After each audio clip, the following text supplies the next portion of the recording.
Well, hello everyone, and welcome to the 2024 Elite RE Media Digest stuff I finished in January. It's been a year, and now I'm doing the first month of this year, and I thought, why don't I make some format changes? And then I decided I'm not going to be bothered to do any research and change anything and think about it anymore, so we're doing the exact same format as last time. Except this time there's no YouTube videos, but unless there's one I want to talk about, but this month there isn't. So next month expect probably a Jockey Bacon video or something. But anyway, first on this list, What If Season 2. So this is a Marvel TV show.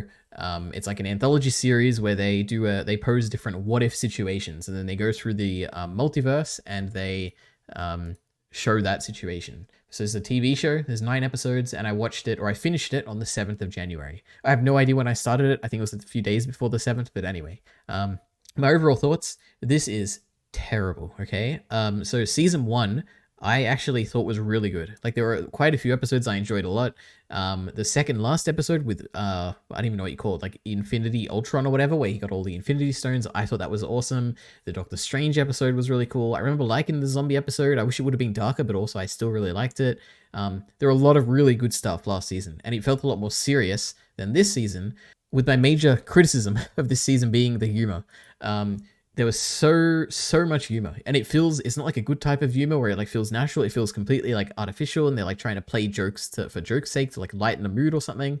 I don't like it at all. This was really bad, the humor. I have a note for every episode, at least one. I was also just I hated this so much where I was I just can't be bothered to talk about my notes. I was just gonna say I didn't like it and move on, but then I thought I already made all these notes, let me just talk about it. But anyway, yeah, the humor's really bad.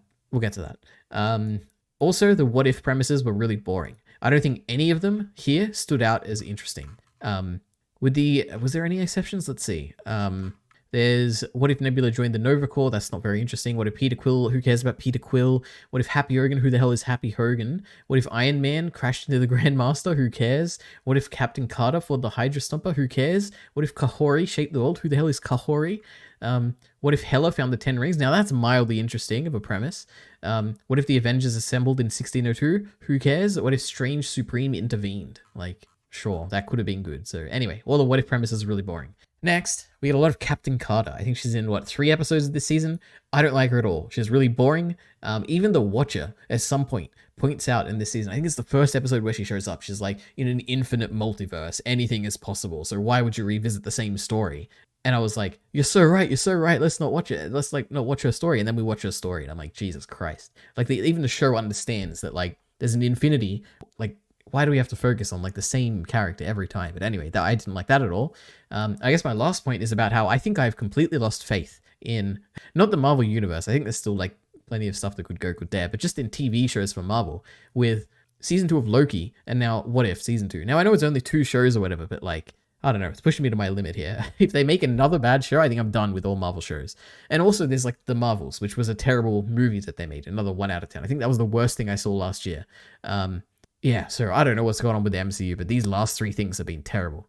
So anyway, now I'm just going to go over all the episodes pretty quickly. So one is What If Nebula joined the Survey Corps? I said it's quite predictable. I knew straight away that the evil lady was pretty evil. I knew that pretty quickly. But then I guess the actual reveal is that Nova was actually Nebula was 1 step ahead of them the whole time. So I'm like, okay, fair. It's a somewhat interesting plot twist.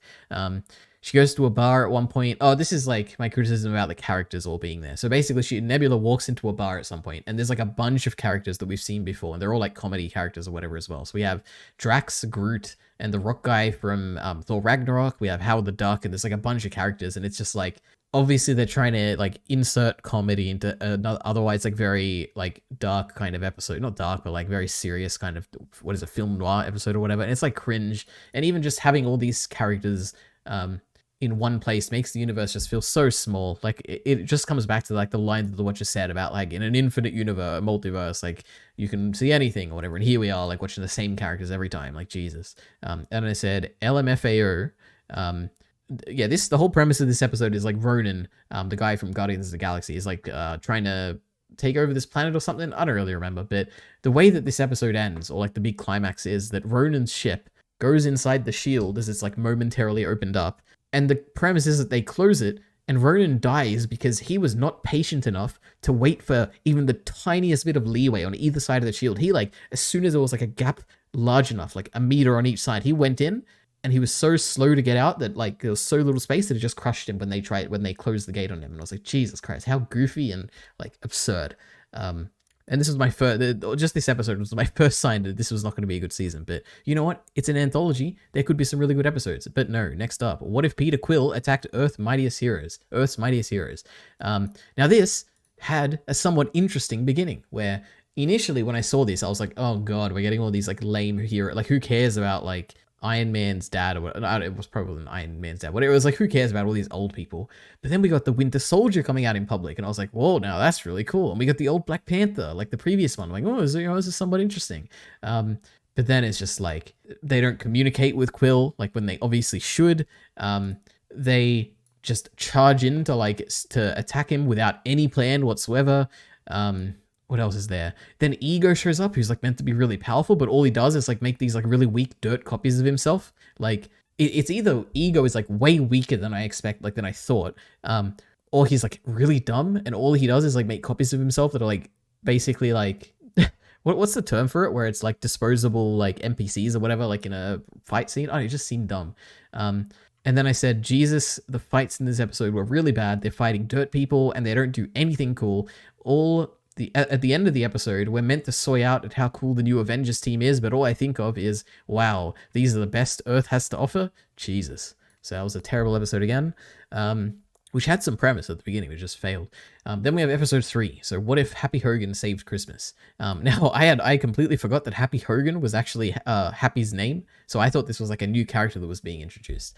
And again, this just suffers from, like, it's comedy. Like, all it is, this is a comedic episode.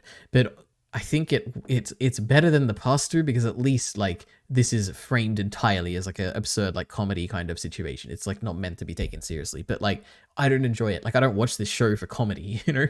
And here it is, more comedy.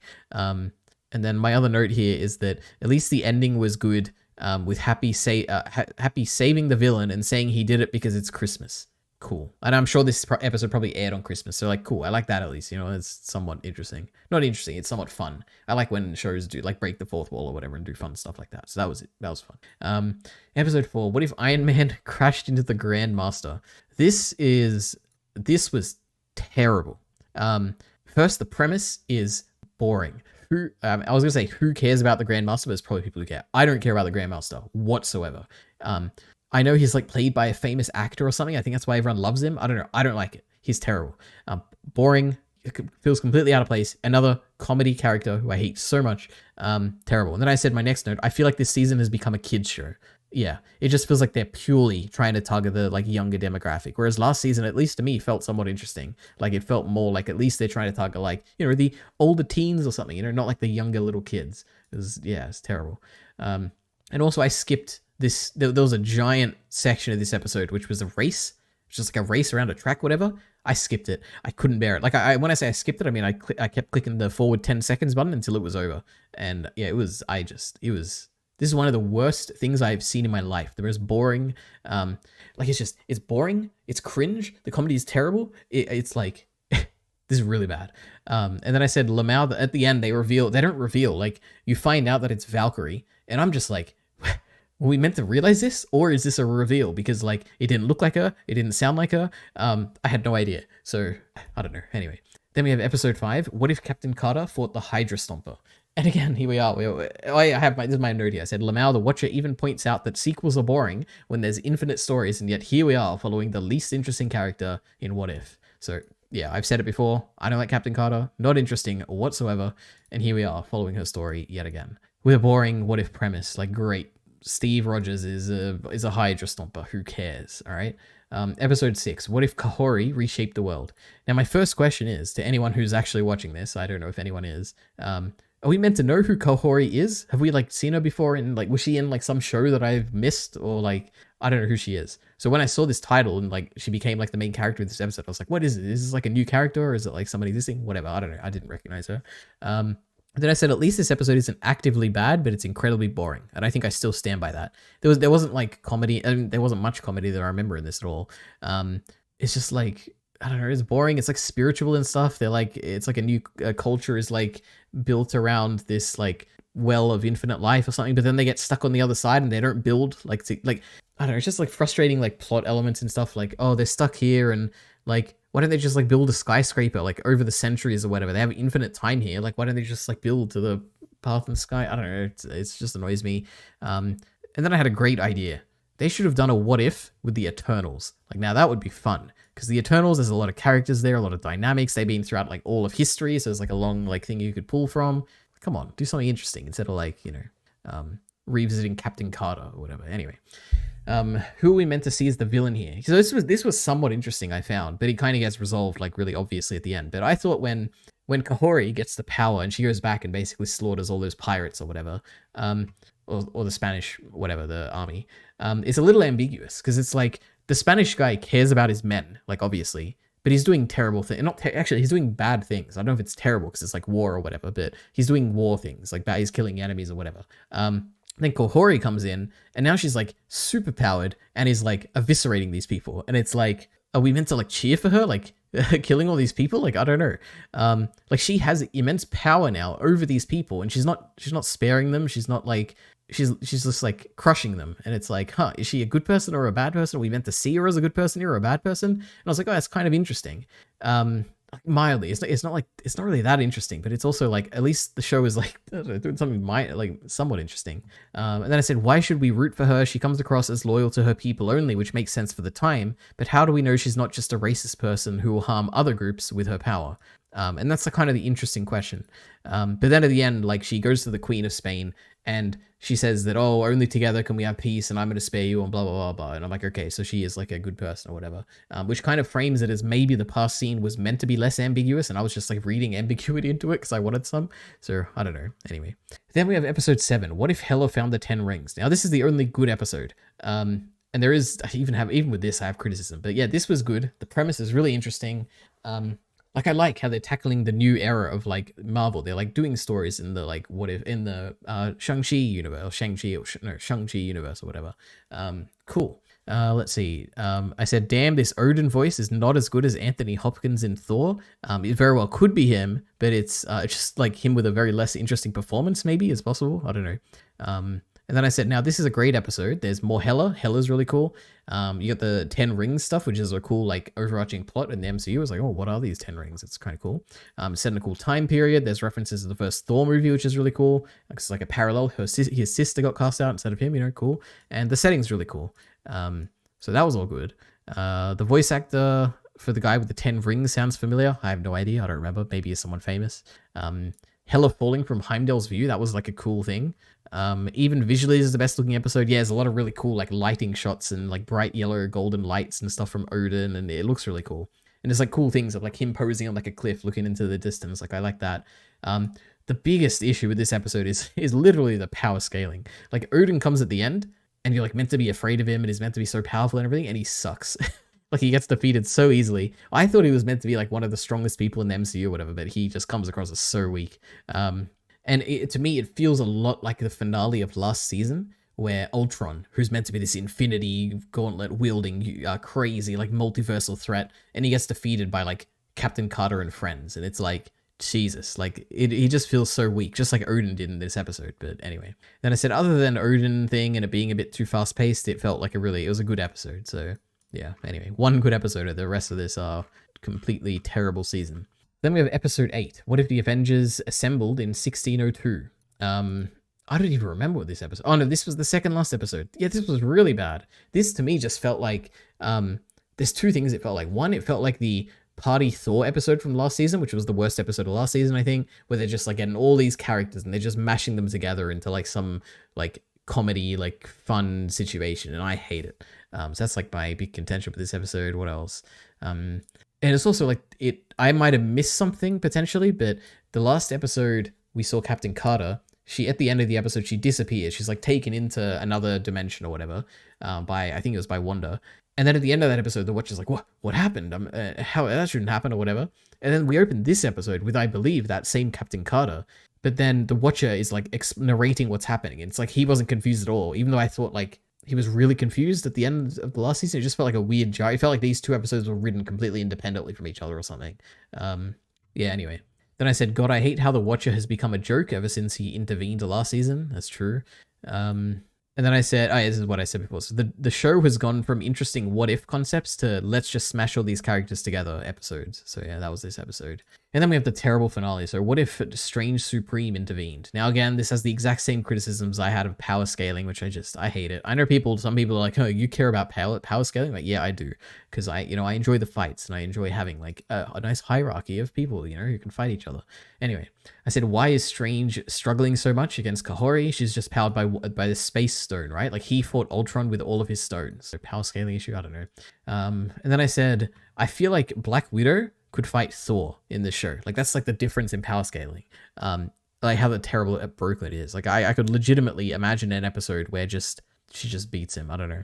And then I said at one point, like I think it's Kahori makes like 20 clones of herself using it. Or maybe it was like Captain Carter. Whoever's using the Infinity Stone, they make like 20 clones. I'm like, why are you stopping at 20? Like why don't do like 600 quadrillion clones of yourself? Like you have the Infinity Gauntlet. Like you can do anything. Why are you just like thinking so small? And it's the exact same criticism I had last season with like Ultron and his Infinity Stone powers. Like, come on, like think bigger. Jesus. And then at the end we have Loki's tree, and it feels like tacked on, and I'm like, it feels like some executive like told him shove it in here, put it at the end, tease it for the people who watched Loki or whatever. I'm like, Jesus, it's a cool visual, but like, I don't know, it just feels so artificial, and this show feels like they just want to appeal to like children, and I don't know, I didn't like this. And then my final note was like, I think I'm done with MCU series. Like Loki season 2 and What If have just pushed me too far. So yeah, that's my cynicism. All right. I didn't like bad season, terrible season. Yeah. I think it was also pretty well received. So I don't know. So was Loki season 2. So I think people are just, my interest in the MCU have like diverged from these people. I have no idea. Anyway, next up we have Leave the World Behind 2023. So this is a very recent movie. It's 2 hours and 20 minutes long, and I watched it on the 10th of January. So I have a note I have before watching. So I guess how I heard about this was that I saw a clip on TikTok where they were running away from like a what do you call it, a freight ship or whatever that was like docking, like crashing into the beach, and I was like, whoa, that's really cool. What a cool visual. But then I saw all the comments, and then people were like saying how like, oh, this is a bad movie or something. And I was like, oh, but it looks so cool.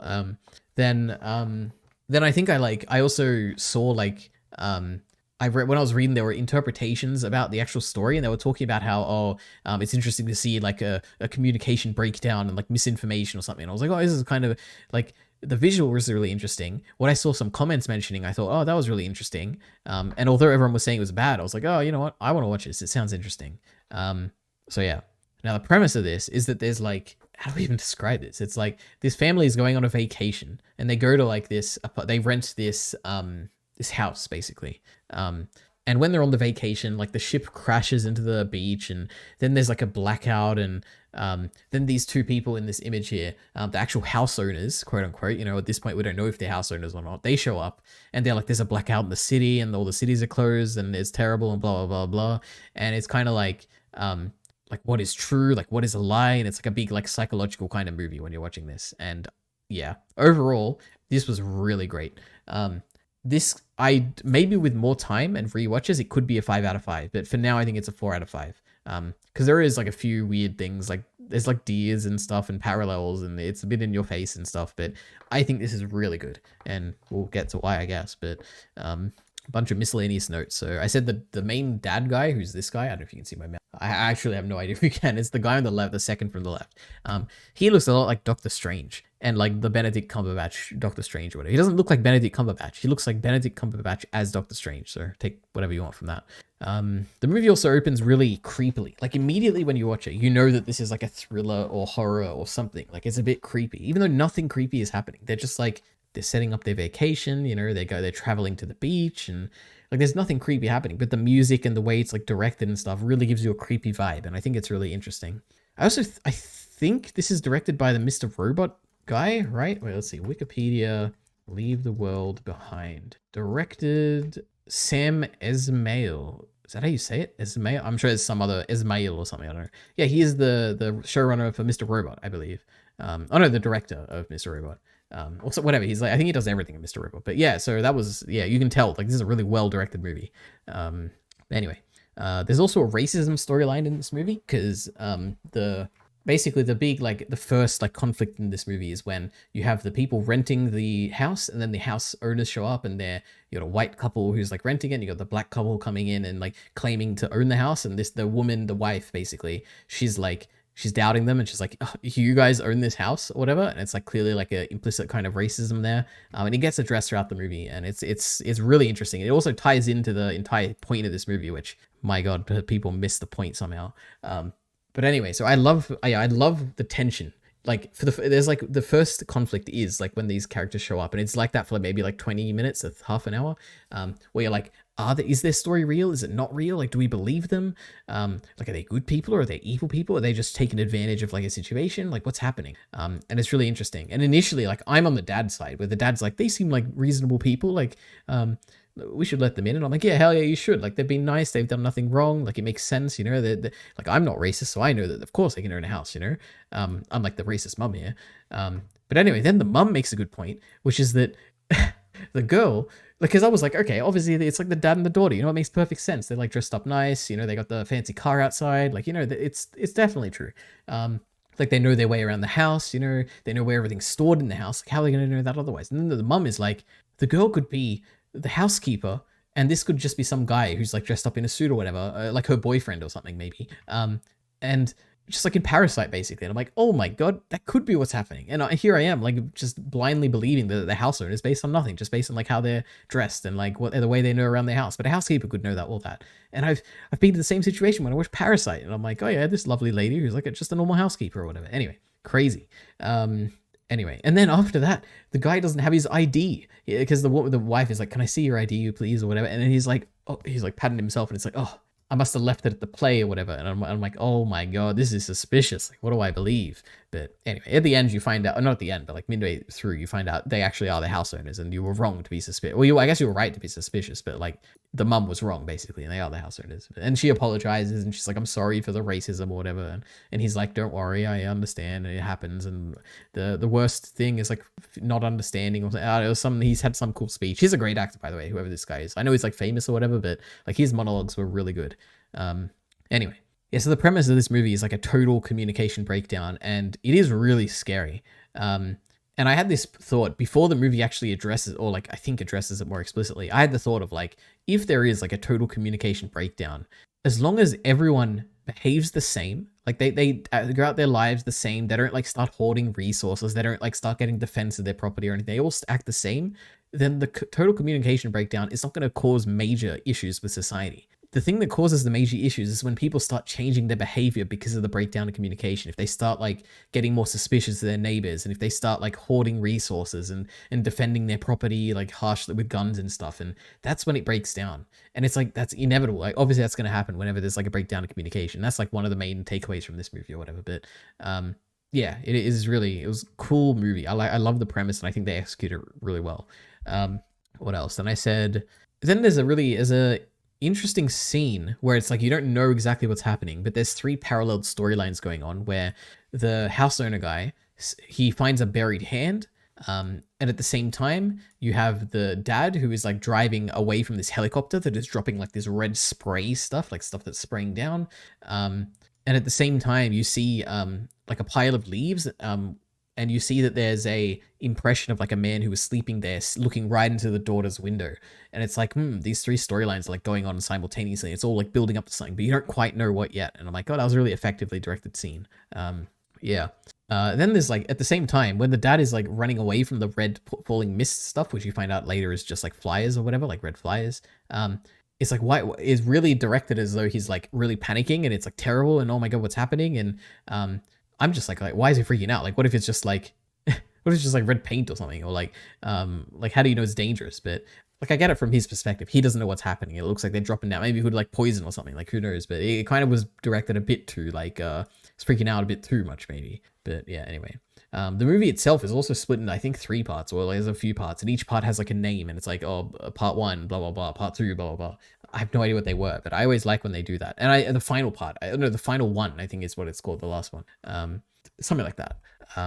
So it's cool. Sets you up, gets you excited, you know?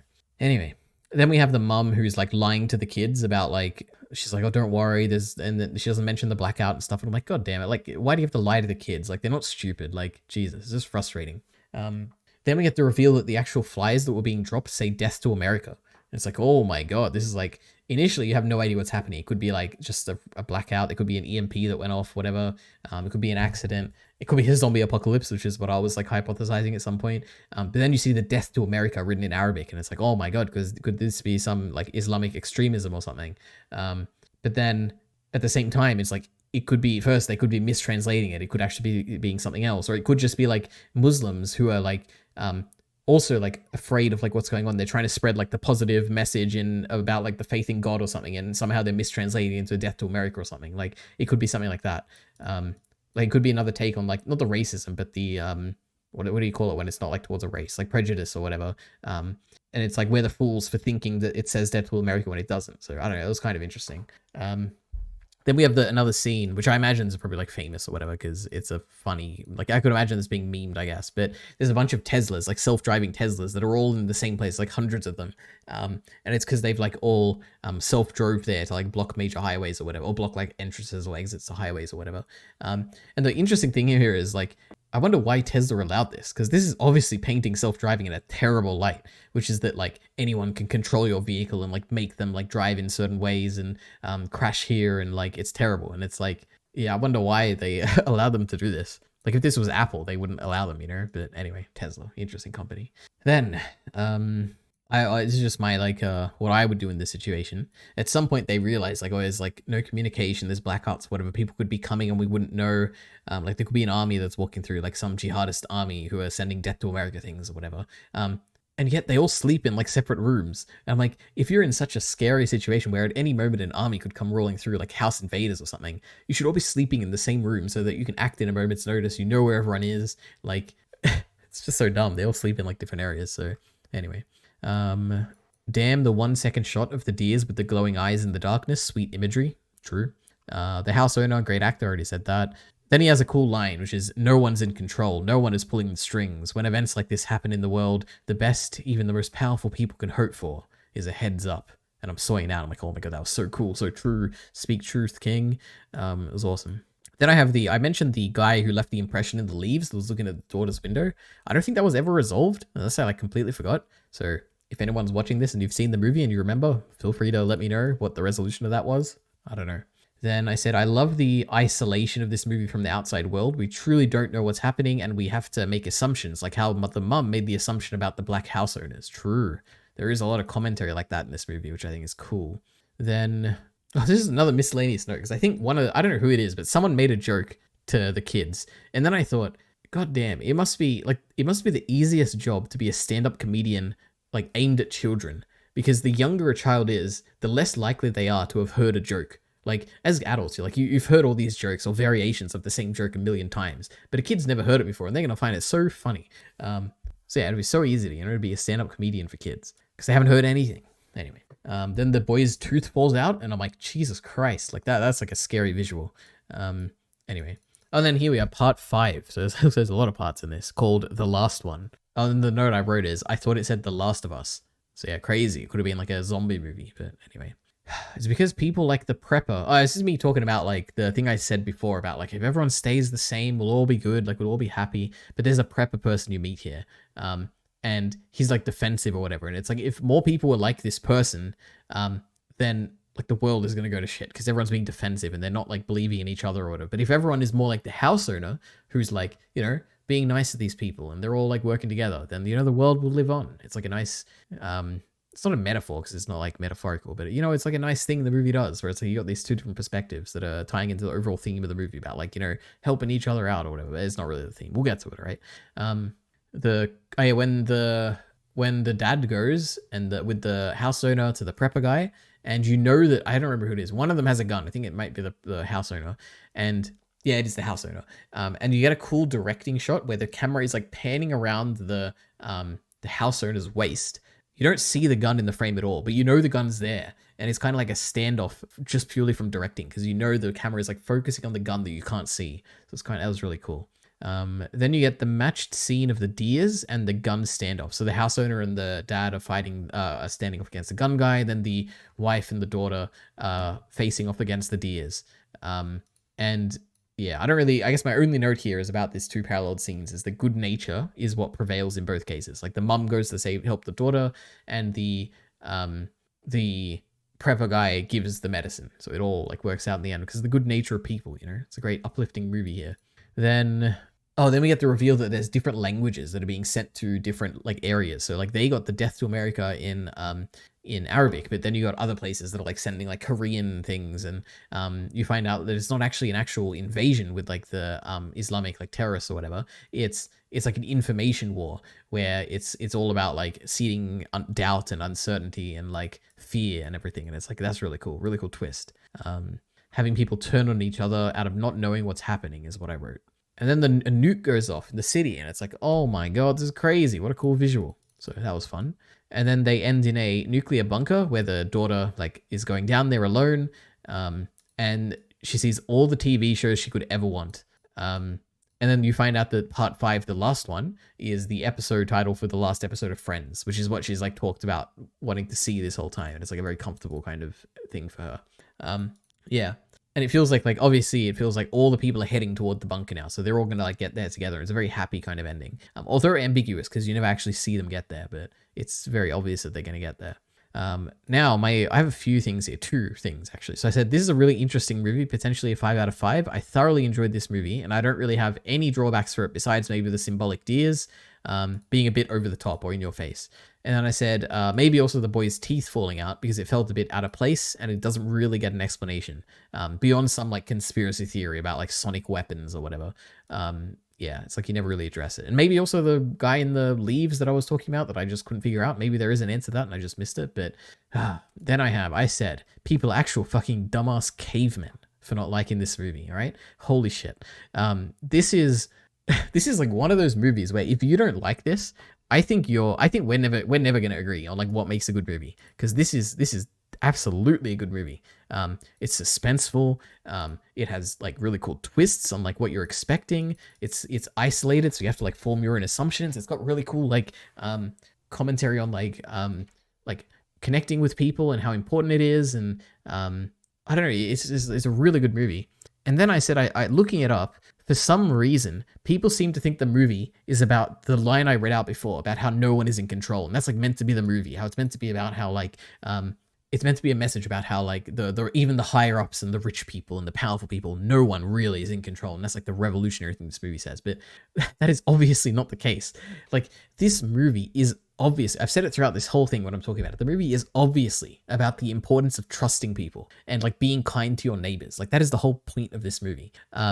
And yeah, I have some like reasons for this. So I said the characters all survive in the end, and they likely all make it to the bunker because of like 4 things here. So I said 1, the house owner here, these people, the actual people renting the house, they let the house owners into the house. They didn't have to do it, but it's a nice act they did.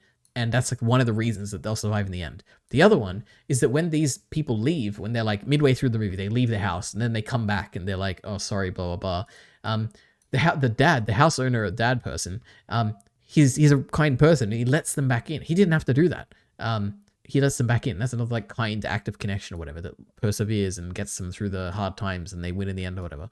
The third thing is that the prepper guy with the gun, the neighbor guy at the end, he gives the son the medicine and that like lets them go back and he tells them about the bunker or whatever. Like it's like all the kind acts are what lead to them surviving in the end, which is like meant to reinforce that like connection is what's important. And then finally I said it literally ends with the theme song to Friends, where the girl is like finding comfort in the fictional like friendship characters or whatever. It's like it's all about friendship and connection, and like that's the whole point of this movie, to show that it's a positive thing, and if everyone just believes in each other, then you know the world will turn out all right. And everyone seems to miss it, and as everyone is just talking about how it's a scary movie and a what do you even call it, a depressing movie or whatever, a hopeless movie about how no one is in control. That's not the point. It's a positive movie about like connections to others being important or whatever. So anyway, and then my final note is about, I said I would like a sequel to this, but in a different genre. And my example is about how you've got Cloverfield, which is like a horror found footage thing. And then you got 10 Cloverfield Lane, which is like a mystery thriller, kind of horror thing as well. So like do like a switch up like that to the next movie and it'll be really cool. So yeah, anyway, that's Leave the World Behind 2023. So yeah, 4 out of 5, potentially a 5 out of 5. We'll see. I might move it up next month. We'll see how I feel. But finally, oh wait, no, I actually completely forgot about this. We have the Arcane rewatch for season 1. And the reason I forgot about this is that I've already talked about this. So this is a TV show, 9 episodes long. I finished it on the 16th of January. If you're interested, check out the other videos on this channel. I have 3 videos where I talk about Arcane season 1 with Kai Entertainment. It's a 4 out of 5, all right? The first time I watched Arcane, I didn't like it. Probably be a 2 out of 5. This time, there was a lot to like, right? I came around on it more. The power of Jinx is the character of Jinx is really great. Powder's the best. Silco is actually really good. There's a lot of cool scenes. Yeah, so 4 out of 5. Now, finally, we have Talk to Me 2022. So this is a horror movie. It's an hour and 35 minutes long. A nice short movie. I'm so happy to finally get to watch a short movie again. And then I watched it on the I finished it on the 27th of January. But I also did start it also on the 27th of January. So anyway, excuse me. So similar to similar to Leave the World Behind, I have some notes about before I watched this movie, like what did I think about, or what did I know about it? So first, I heard that it's an A24 movie that came out recently, and I love A24 movies. And the reason I'd heard this name a few times mentioned before, so I knew that people liked this movie. But then the final straw that like broke the camel's back, whatever they say, is that I was watching the Red Letter Media catch-up video where they talk about their like 2023 things that they missed, and it's like a wrap-up thing. And I always watch that at the end of every year. It's so exciting. That's where I get like a lot of the good movies that I love. Like I think I got A Ghost Story was like suggested by them. The Lighthouse was suggested by them. I think that was oh my god, what's his name? Oh my god, I forgot his name. Jay? Is it Jay? Red Letter Media, Jay. Look at that, Jay. All right, he's the best, right? He has the best taste in movies. But anyway, The Lighthouse, I think it was like his favorite movie or whatever. And even One Cut of the Dead, I heard from Red Letter Media. One of my top like 4 favorite movies of all time. Anyway, I love their catch-up series. So go watch that. If you've never heard of Red Letter Media, they're like a review kind of. They also make like parody content and stuff. They're great. Go watch their stuff, especially their like movie reviews and catch-up stuff, and it's really great. Anyway, I heard they really like this movie. Like I watched the beginning of the segment where they talk about it, and they said it was good, and I'm like, okay, I'm done. I'm gonna watch this movie. I don't need to hear anything about it, so I stopped before they like said their actual thoughts on it. I just heard that it was good or whatever, and I was like, okay, I'm gonna watch this. Yeah. So anyway, that was my thoughts before watching it. Overall, this is a 4 out of 5. Right, it's a really good movie. I enjoyed this a lot. So it's a very fun horror movie. Like there's a lot of fun to be had in this, and the premise is cool. The lore is kind of cool. I think it's really cool. Like I like the concept of like, you know, this hand at a party that like you let supernatural people into you. And I like the execution. Like it's very horror-like. Like it's well directed. Like a lot of scary scenes. A lot of cool like cool. What do you even call it? Not choreography. Like cool stuff. Like I don't even know how to describe this. Cool gags, visual gags or stuff, like cutting the eyeball, and like when the boy is like taking his eye out and stuff, and like cool things like that where I'm like, that was really cool. And even like the depiction of like the mother, the possessed mother, like when you see her and she's like a spirit, not a spirit, like some entity. It's like scary stuff. Anyway, that's that. Now I didn't know this until afterwards. It's directed by Raka Raka. Or I think that's how you pronounce it. It's been so long since I've watched it. Raka Raka? I don't know, whatever. Which is a YouTube channel, which I was never like a massive fan of them or anything, but I've watched like quite a few of their videos. Like there's a bunch of like Ronald McDonald ones. I remember the Avengers one or whatever. I don't know if it's called Avengers. Like there's a bunch of characters basically from comics. I watched that so many times in high school, and I thought it was so cool. I couldn't believe that they directed an A24 movie that is as good as this was. There was nothing indicating that this was a like made by, I don't know if they're first time film directors or whatever, but I would never have suspected this was made by like Raka Raka, the YouTube channel that made action skits or whatever back in the day. It was crazy. So cool. And really inspiring as well. Like, oh my God, if people can make it like this, then what can I achieve, you know? Anyway, my other overall thought is that usually I don't like Australian movies, Australian anything media, because it's just like, oh, it's like the Australian accent it hits too close to home. It doesn't feel like a movie. It feels more like I'm just seeing like real people. I don't like it. In this, at the beginning, I like sort of cringed. I'm like, oh God, it's an Australian movie. But then it didn't bother me at all. Like I didn't even think about it. Like at the end, I basically like forgot that it was an Australian movie. So that was, yeah, that just shows how good of a movie it is. Right? It lets me overcome my biases.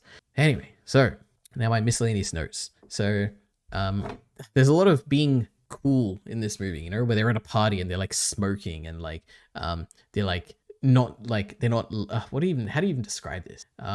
Like they're all laughing at like bad jokes and like they're all trying to fit in and be cool. And it's always just so cringe, like in real life and in like movies like this. I don't know.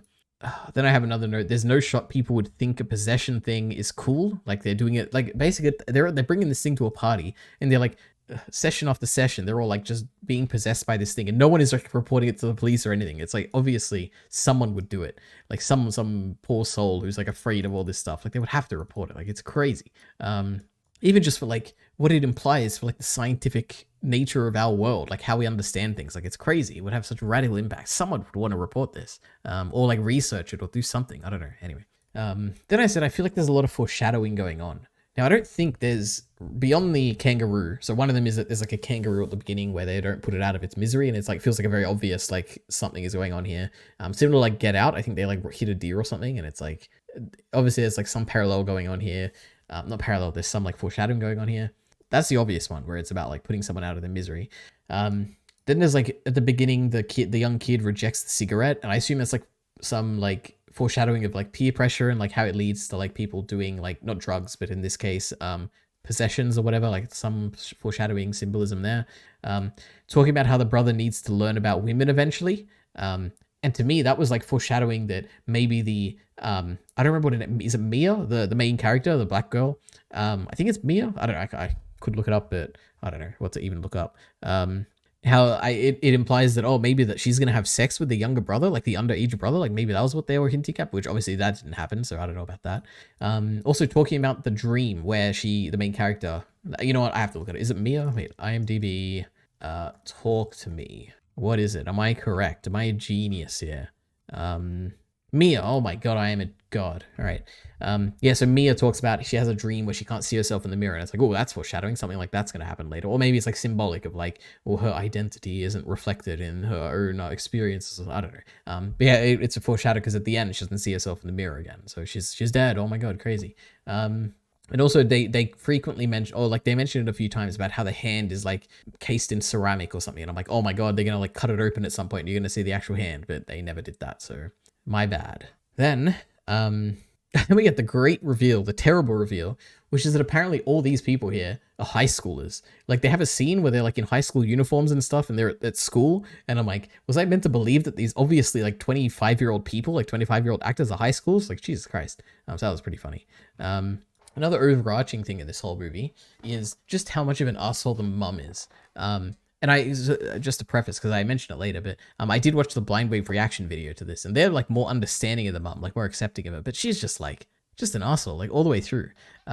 Like even her first scene where she shows up in the house and her son is like doing his homework, and straight away she's like, get that shit off the table or whatever. I'm like, gee, look, he's doing his homework. Like I would imagine if he was like playing games on his laptop or something, that would make sense. But you're discouraging him from doing his homework, Jesus.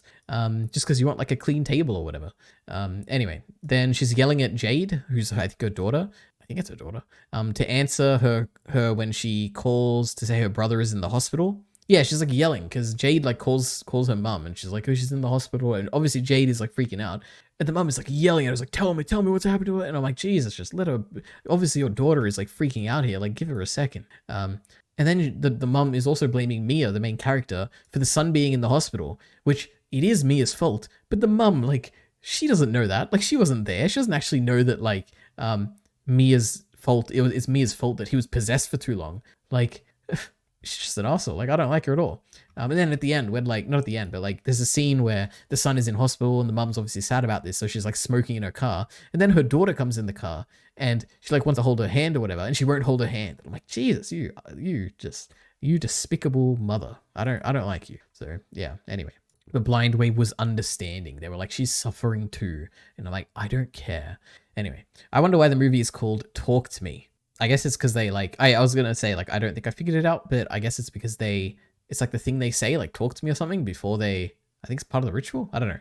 And then I said, is it some thematic thing about dead parents or something? Maybe it's about connecting with family or something. And I'm like, maybe, I don't know. I don't know if there was some like thematic thing going on here about connection. I don't know. Jesus Christ, kissing the dog was one of the most disgusting things ever. Absolutely. Oh God. Like I had to look away. I was like, oh, yeah, anyway, somewhat interesting montage. Oh yeah, they have this cool montage. Actually, you know what? I'm not going to say somewhat interesting. I'm going to say really interesting, which is that you first have the first possession. It's like really scary and everything. It's like, oh my God, someone just possessed her body. And like, she's like saying scary things like, run.